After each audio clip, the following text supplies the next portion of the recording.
আল্লাহ পাক তার প্রতি রহম করুন যে আমার এই কথাগুলোকে অন্যের কাছে পৌঁছে দিবে। নবীজির ভাষণ। এরপর নবীজি বলছেন, জেনে রাখো নিশ্চয়ই তোমাদের পরস্পরের, মুসলিমদের পরস্পরের সম্পদ, পরস্পরের রক্ত, পরস্পরের এই যে জান মাল ইজ্জত, এগুলো একে অপরের জন্য হারাম।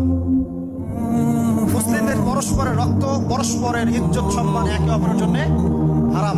এর হানি করা একে অপরের জন্য হারাম। ঠিক যেমন আজকের এই দিন হারাম, এই শহর হারাম, এই মাস হারাম। নবী করিম সাল্লাল্লাহু আলাইহি ওয়াসাল্লাম বলছিলেন, জেনে রাখো তিনটা বিষয়ে যেন তোমাদের অন্তর কখনো খেয়ানত না করে। তিনটা বিষয়ে তোমাদের অন্তর যেন কখনো খেয়ানত না করে। এক, তোমরা যে কাজটাই করবা শুধু আল্লাহ পাকের সন্তুষ্টির জন্য করবে। তোমরা যে কাজই করবে শুধু আল্লাহর সন্তুষ্টির জন্য করবে। তোমাদের শাসক বর্গের কল্যাণ কামনা করবে। তোমাদের শাসক বর্গের কল্যাণ কামনা করবে। 3 নাম্বার, মুসলিমদের জামাতকে আঁকড়ে ধরে রাখবে।